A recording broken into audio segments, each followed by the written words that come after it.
My story starts from Chicago. I was 12 years old when I joined the street gang in Chicago, and I did a lot of drive-by shootings. I did a lot of fights. Did a lot of criminal activities I'm not necessarily proud of. But then a man that was my enemy told me about the opportunity of a lifetime, and that was a service academy. Originally, it was West Point. I did not go to West Point. I ended up eventually applying to and having the blessing, the opportunity to attend the Naval Academy. But it started from there, and I survived a drive-by shooting against me and my best friend, and that was like the wake-up call to finally confront the gang and leave. And so I made that decision. I made that pivot, and obviously, it was a risk when I did that. It was not guaranteed that I will walk away from that, but like I said, it was a blessing that allowed me to escape that environment and survive. And then I went to the Naval Academy, graduated at the top of my class, major in engineering, learned how to study, learned how to not take away from, but add to those certain traits and values that I learned being on the South Side of Chicago. And then I came out here to San Diego. I met another Naval Academy buddy named Keegan.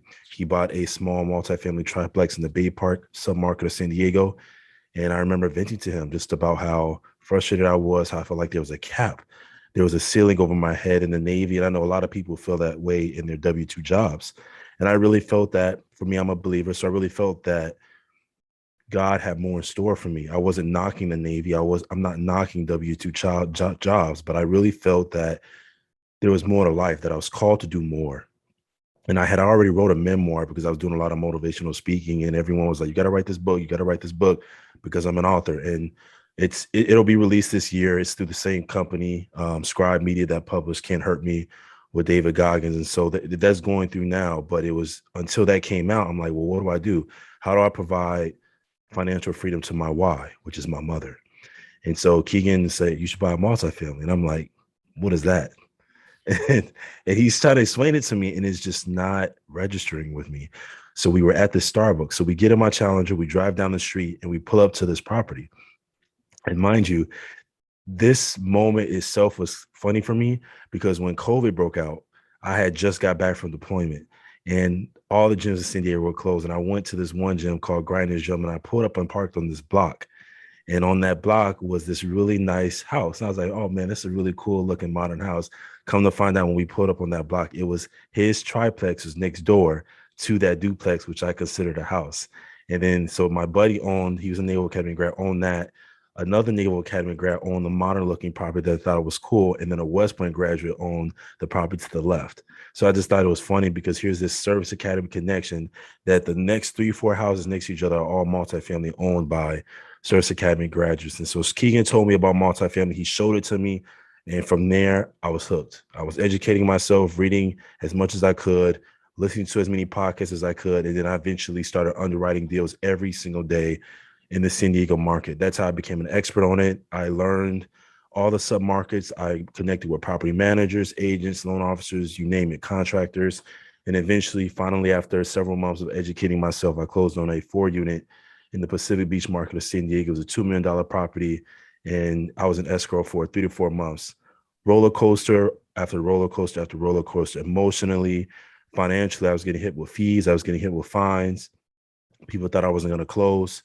But in my mind, I'm like, law of the first deal, Michael Blanc. I got to do this deal. The numbers worked. I knew the market. So that's why I never backed down, even when I was getting hit with the fees, because I believe that, hey, if I can stick this out, I know it'll be worth it. I know that this will be the pivot, the springboard to get me where I need to be on my multifamily journey. And it all started from there. I love it, man. Dre, what a great story, man. You got some fun stuff that we just can't wait to dig into. And I want to start with the beginning of your journey, man. You talked about some pretty scary, some big, heavy things, right? Being a young person, South Side of Chicago, living a gang life. And you talked about realizing that this is not where you wanted to be. And you wanted to move, you wanted to take an opportunity to get into the military and the Naval Academy. You talked about quitting the gang. That sounds easier said than done for a lot of people. I mean, I know the folks who I've had conversations with, it's not quite as simple. So maybe give us a little bit more color on like, what was it that you were able to do or to say or to convey that allowed you to exit that life and start down the right path? I can't always fully explain what it is within me that allows me to take such risk. But if I could try to explain it, I would say passion. I mentioned briefly that my mom is my why. The second half of that is my grandmother, because I was primarily raised by my mother and my grandmother. So I don't have a relation with my biological father.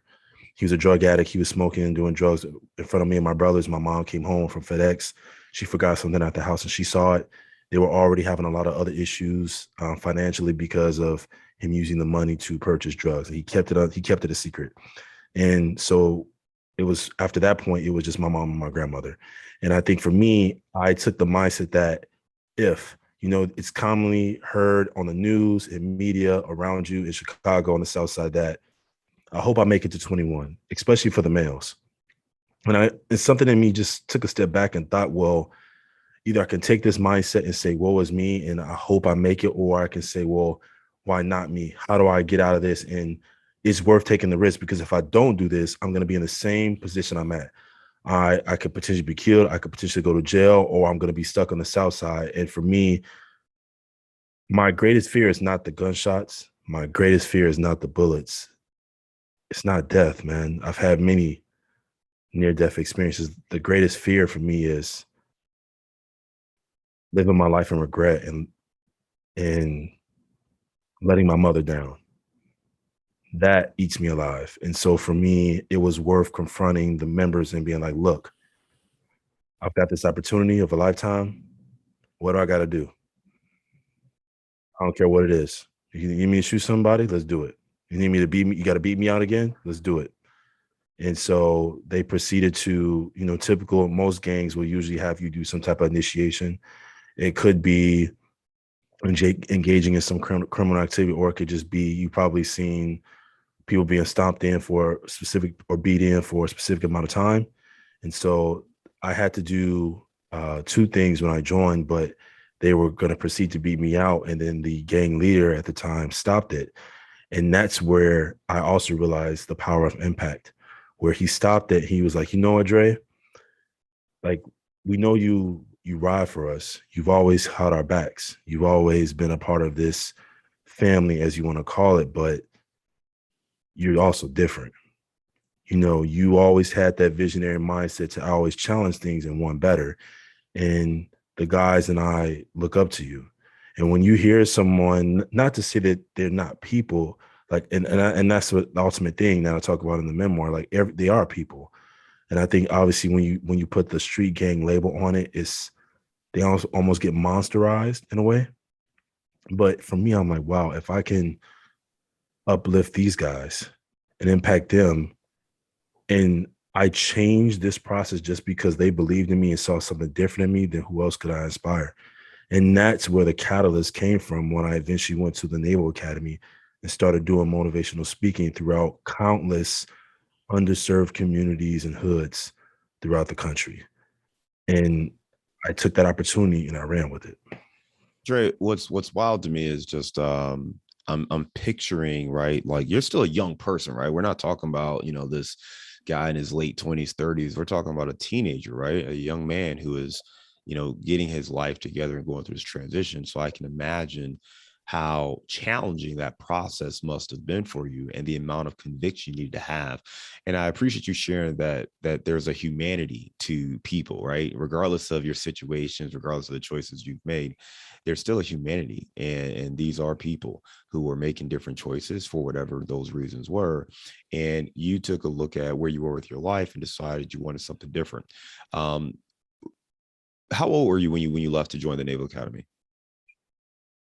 Yeah, I joined when I was 12, so I was around, say, junior year in high school Okay. when I So, and finally you cut ties. cut ties junior in high school. And did you move right away, or what was that process like when you enrolled? I didn't move immediately right away.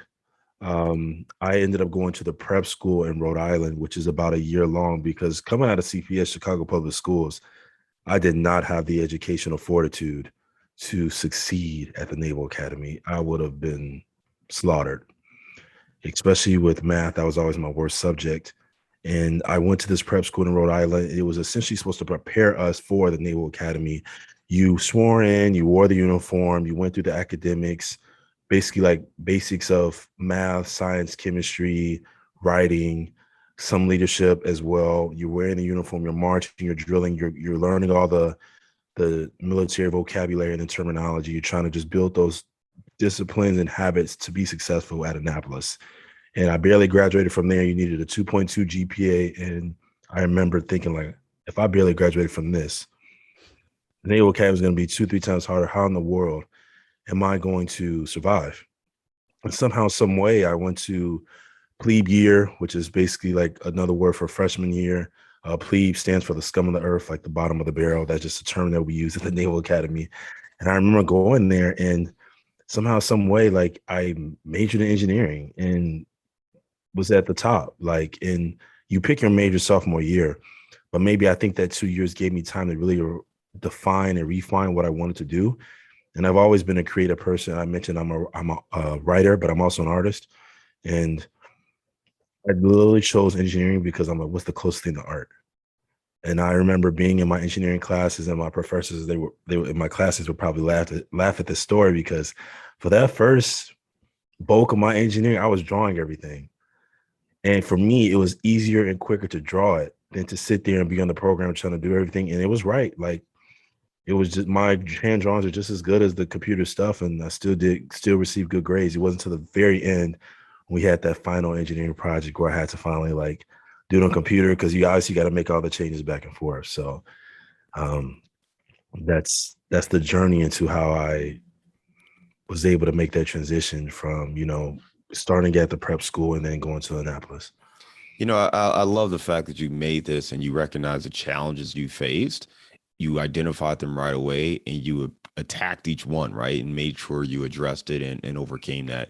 For someone who is going through a situation right now, maybe it's a career transition, maybe it's something personal, maybe it's a breakup, a family loss, anything like that. What's some advice you could give from your experience to help go through that transition so you can get through it as a better person? Mm, that's a good question. I do think that there are multiple ways to go about it. I would say the first one is trying to find some accountability. I think accountability is key, and I understand that it's definitely a risk to share your story, especially because some things can be very personal and not the easiest to share. You don't want to feel judged, and I think that's a big part that comes from it. But having someone that holds you accountable, someone you can talk to about it, is a big step. And if you feel like there is no one that you can't talk to about it, write it out. Writing has a great therapeutic way to allow you to really get your thoughts out there and cleanse things. So I would say try to do some journal entries. Also, to shaping your mind. The healthiness of your mind is key as well. And for me, what allowed me to come out that kid from Chicago mentality, that woe is me, looking down on myself mentality, was affirmations, putting goals around myself. That's where that's my property came from with the sticky note that you see in my background. It was taking sticky notes and writing quotes out. If there was a goal, I would print it out and tape it up and say it to myself. I would constantly seeing it and visualizing it so I can trick my mind into believing it. And until I believe it, it's just like if you saw a woman who could be the most beautiful woman in the world, but if every day her father told her she was ugly, she would believe she was ugly. I'm trying to take that same concept and trick my mind to believing that I could achieve things that I am more.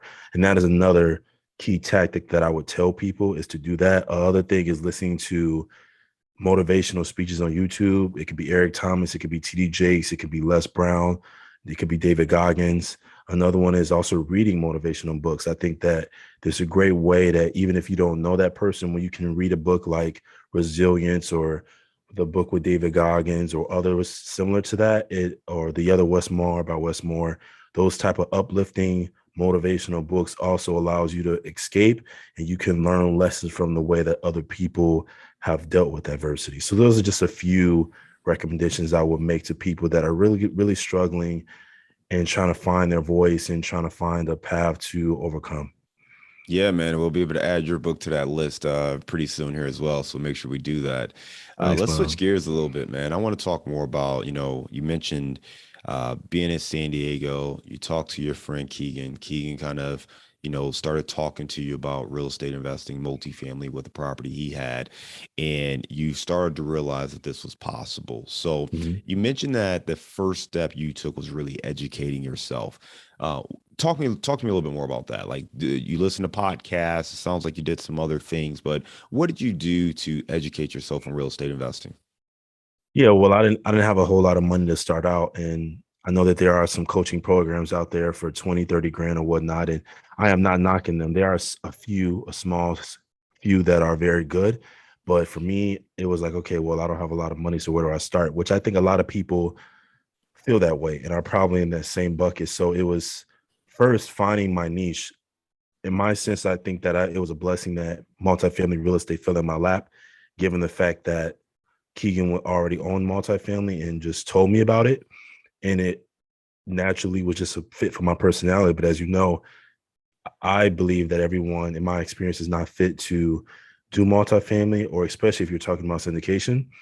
I think that there are some people that have certain strengths with interior design or being flippers or wholesalers or doing property management. There's so many different things within real estate you can do, short-term rentals, whatever it may be. So I always tell people at my meetup and people that I interact with the podcast or do introductory calls with me is that, hey, based on your strengths and weaknesses, look up and listen to and educate yourself as much as possible on all things real estate. Look at all facets of it and then find out based on your strengths what you can best position yourself in that will allow you to succeed. And then once you find that out, then listen to. So let's say you determine that it's wholesaling, then you listen to all podcasts on just wholesaling. Then you buy as many books as you can and you read everything you can on wholesaling. Then you join mastermind groups that are specific to wholesaling. And then you become an expert and you specialize in that niche. Connect with everyone you can on wholesaling.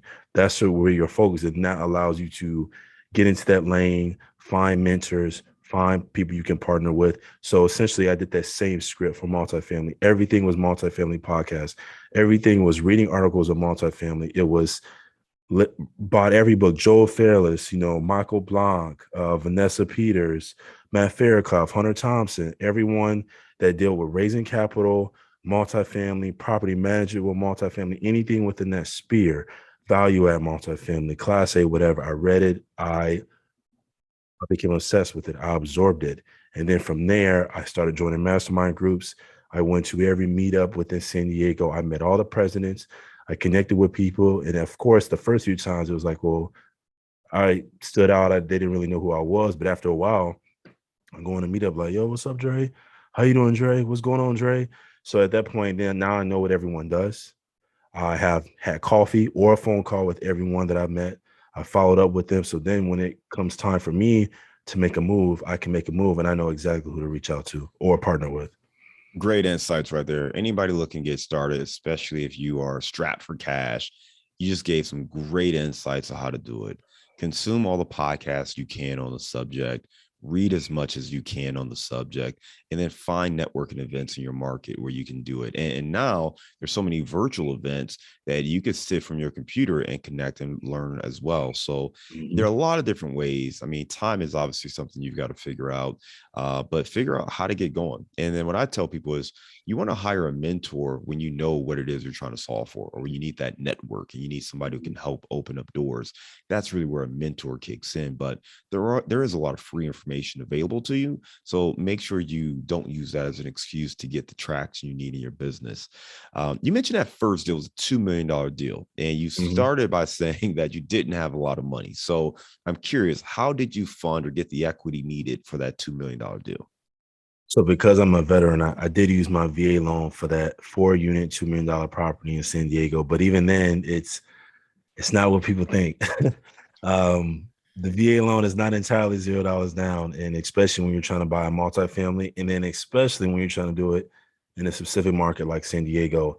And so I have people that will ask me that question. I'm like, well, for me, I always knew starting out that I wanted to change the financial narrative for my family.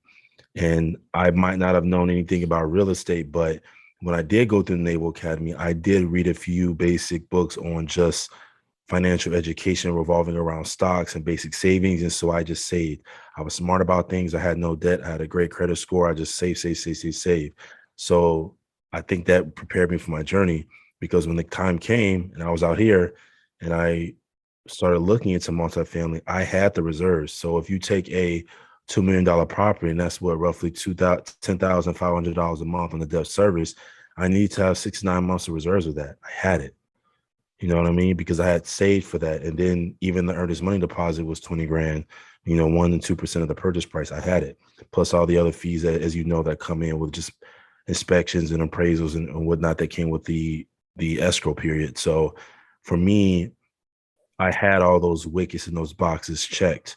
Obviously, I still went through a lot of challenges and adversities through the escrow, hence being in there for 3 to 4 months and all the fines and all the fees. But if I didn't have those reserves, I wouldn't have been able to move forward. And so a lot of times when people ask me that, I'm like, it's not as simple as $0 down. Because if you're going to count the income, which most people are, right? If you're going to count the income to qualify for the loan based on the money that the properties provide from the rental income, then you're going to have those reserves. It's a lending requirement. You know what I mean? So I always tell people that too. And that's how I was able to get started. No, you definitely want to make sure you understand what the lending requirements are going to be for that first deal or whatever deal you're looking at, right? How Yeah. much reserves do you need? How much liquid do you need? What's the income for the property that's required? Make sure you do that. Talk to these loan officers and the lenders so you are really clear on what's necessary. So you went Mhm. from 4 units, you're up to 98 units now, right? So how do you Mhm. make that leap? How do you go from 4 to 98? So from four was a learning lesson within itself. Obviously, basically just the intros of multifamily, and from there, connecting with different people in San Diego and the real estate meetups, I eventually learned about syndications. And once I got a grasp on that, it was like, okay, well, I'm not a capital raiser expert, but I've always been great at making connections. I did well at keeping in touch with people. So I remember there was a 12 unit that became available in San Diego, and I met some business partners at a meetup. I didn't just jump right into it, and that's a key insight I want to take to people too, is when you do business with people, make sure that you foster very thoughtful, fruitful relationships with people. It doesn't matter how sweet the numbers look or the deal. Don't be thirsty to just jump into a deal, because I think that's what I'm seeing in the multifamily environment right now, is everyone is so quick to say, I got a deal, I close a deal, or we're under acquisition, we're under contract. And make sure you take the time to really vet the people you do business with, because you're in business with them for years to come. And so I really thoroughly vetted them, and we had a lot of conversations, and eventually I felt that we were a good fit, and we moved forward, and I helped them become a co-GP and raise capital in that deal and do investor relations. And from there, once I did that, it was off to the races. I got my first taste of syndications, and at that point, I was fully in it. So then at that point, I started really dialing into, okay, well, how do I become a better capital raiser? How do I become a better syndicator? How do I put systems in place? And that's when I really dived into and read the Hunter Thompson books, the Joe Fairless, really diving into. I read that book like 3 4 times on the best ever syndication book, and that's right. And from there, and now that's what I do. So I'm still doing small multifamily if I can when I find it, but it's that and syndication. So everything multifamily. Hence, someone's called me Dr. Multifamily at a meetup, and it stuck, and that's why I'm known as Dr. Multifamily. It's like a spinoff of Dr. Dre. I love it, man. I love it. And you've got your podcast as well, Multifamily by the Slice, Mhm. tapping into, your Chicago roots there. If you want to connect with Dre, you can catch him at Dr. Multifamily across any social media platform. DR Multifamily is what you're looking for there. Dre, I want to talk a little bit more about the vetting partners, right? Because I think that's such a Mhm. critical component. Yeah. And because you have such a unique background and such a story that probably, jars some people and, it certainly makes people raise their eyebrows and say, wow, this guy's got, a very unique background and has dealt with a lot of different things. In that vetting process, I mean, what kind of information are you gathering and how open and transparent are you being about your own background? I'm very open and transparent about my background. First off, I learned that lesson just being in Annapolis. There was a point where I thought I was going to get kicked out, and I shared my story, and it was the opposite effect. They were actually extremely supportive. They're like, listen, as long as you're not a part or affiliated with that gang anymore, that's fine. But that also makes you unique as a naval officer, and that's what makes you unique as a Naval Academy grad. So I've always leveraged that. And even in business and real estate, there are some lessons learned that and traits and qualities that I have that I've been able to apply the things that I learned in the South Side of Chicago to real estate that give me an advantage. And I always leverage that and speak to that. But in terms of vetting business partners or people, same quality. Street smarts kick in. You know, it doesn't really, you can have everything you want on paper, you can say whatever you want, but I'm not going to necessarily be gullible. I'm not necessarily going to be quick to trust. Same thing on the street, you know, you got to really have your guards up, your defenses, and I got to listen to everything that my heart is telling me, my gut. And my gut's not going to fail me because my gut has got me out of many sketchy situations. So if I've met people here that they look great on paper and you're speaking to them and everybody, oh, that's a great guy. And I'm like, something about that guy is not right. You know what I mean? And then I'm glad that, and I didn't move forward with him. And then later on down the line, you see specifically what it is. And I'm like, see, something new, something in my gut was not right about that. And I followed that and just, again, learning their background, learning their experience, learning their why. I would tell people too, if I could give some actionable tips to others, learn their why on what drives them. That matters because if they could have, if your whys and your goals and your primary missions, not only in life but in real estate, are not aligned, or if you don't have any similarities, that could be a big problem when you're trying to do business with people. How they treat people, matters.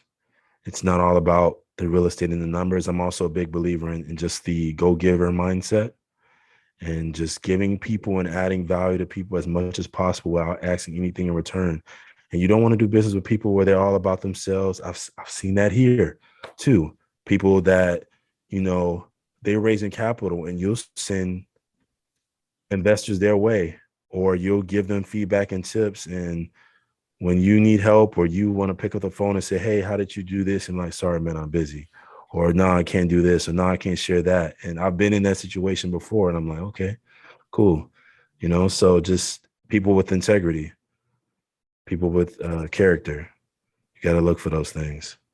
No, I appreciate you sharing that, man. You talked about kind of the mental toughness and just having kind of the street smarts of understanding people. And it's interesting because, you know, I was at an event last week and they talked about how to vet sponsors, and, you know, they had a laundry list of questions to ask. And the challenge is most sponsors are not going to sit and just be drilled with, you know, 50 questions for an hour, right? So you do have to figure out, what are you ultimately getting at in your questions? What kind of information are you looking to uncover from someone? And a lot of it is going to come down to a gut feeling, but to make it actionable, there may be specific questions or specific goals or things that you can ask to uncover that. Do you have a go-to question or one or two things that really helps you to identify maybe someone's motive or whether or not they're going to be a fit for you? Yeah. So if I could give your listeners some actionable tips, I'll ask them what their why is. I will ask them what their goal is in real estate, specifically, where they see themselves in real estate in 1 year, in 3 years, and in 5 years. Ask them specifically how they got started in real estate. Learn their story. I think that matters too. You can pick up some great patterns and some great perspective into who they are too by just asking them their story specifically, either in real estate or as an entrepreneur or businessman slash woman. Obviously, as you know, real estate is a business within itself. So you might not necessarily have to always have a lot of real estate acumen, but you could have a lot of knowledge about business and that could still make you successful. So I would ask that question as well. And based on those few actionable questions, I would add one last thing to that too. Ask them specifically to, and I'm gonna say this specifically to multifamily. Ask them what key or strengths they have in the multifamily professional space. Are they great at raising capital? Are they great at asset management? Are they great at property management? Are they great at underwriting? Are they great at networking? Do they have a lot of broker relationships? Are they great with contracting? Are they handy? If you ask those type of questions too, that will allow you to pull great insights into how they are as an operator and what skill sets they have. Because as you know, let's say your strength is great at underwriting. And if you find that their strength is great at underwriting too, it's not really a good fit because you don't want two people that are both underwriting. So ask them specifically too what they do and what their specific skill set is in multifamily. Oh, great information right there, Dre. I appreciate that. Again, if you want to connect with Dre, you can check him on social media. Dr. Multifamily is his handle. We're going to move on to a round of insights. Dre, give me a failure or an apparent failure that sets you up for later success. I would say that is a hard one. I've had a lot of failures in my life. I think the biggest one would probably be just failing the first year that I did at the Naval Academy Prep School. Not only just emotionally and mentally, because it was that transition year from being out of Chicago, but also academically, the way I learned. And then that allowed me to learn the leadership and the educational and the character traits that I need to succeed at the Naval Academy. All right. Give me a digital or mobile resource you recommend for your business.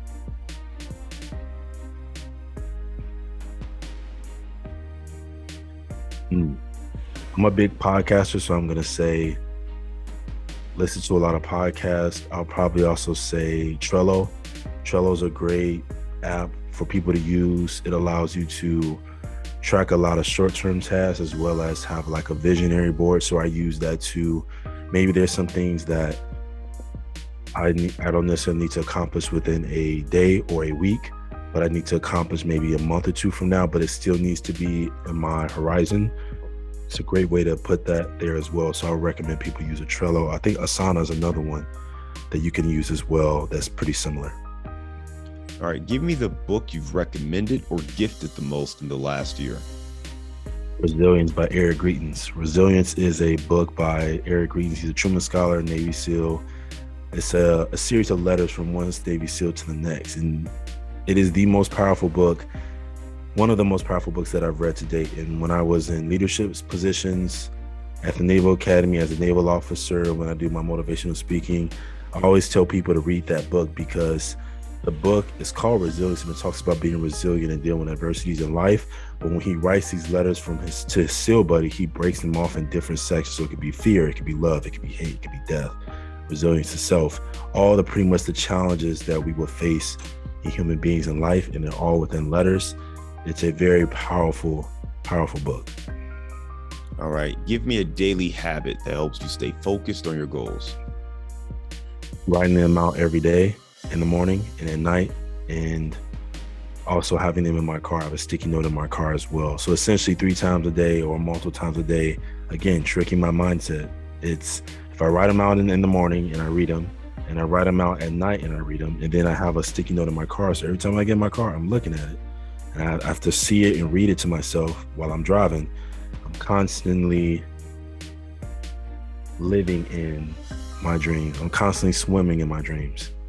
I love it. All right, Dre, give me your number one insight for investing. Think about what you want to accomplish in life, your why, financially, and use that to guide you what you want to do in real estate. And I say that because not everyone is meant to be active. You'll find that over 90% of the people want to be passive. If I could tell you I can give you all the tax returns and deductions and the income, most people will be passive. And so I tell that to people is really educate yourself and think about what you want to do in real estate, whether it be active or passive, based on your why, your financial why in life, and let that guide you on what type of investor you should be and what type of moves in real estate you should make. All right, Dre. Now we'll lighten the mood here. We've talked about, Chicago and your time there, and you got your podcast, Multifamily by the Slice. I'm gonna let you pick Chicago or San Diego, but give me your favorite place to grab a bite to eat. Oh man, that's easy. Giordano's Pizza in Chicago. Deep dish pizza, gotta love it. You already know that was an easy one. So, highly recommend. You can't go There wrong. you go. Excellent, man. Listen, Chicago's pizza is well known, and Giordano's is certainly a special place. There's a few other out there. I mean, we could get into the Illuminati versus Giordano's and everything else, but we'll leave it there. Hey, Dre, man, I really appreciate you coming on the show today. And I mean, really right out of the gate, you are open and honest and transparent with your journey, some of the challenges and tribulations that you've faced, and really the mindset shift that you went through. And I mean, I look at your story as one of perseverance, overcoming the challenges that you faced, figuring out what you wanted to do, and just driving hard to get there, overcoming anything that you were faced, from going to Rhode Island to the prep school, to going to the Naval Academy, to getting to San Diego and starting to build your real estate portfolio. So really great insights there. And if anybody wants to learn more, I know you got your memoir that's coming out later this year. You've got another special treat with a book that's available on your website that people can find out. That's drmultifamily.com there. But just reach out to Dre if you want to learn more. I just want to thank you again for coming on the show and being such a great guest. Look forward to staying in touch and talking again soon. Thanks, you too, man.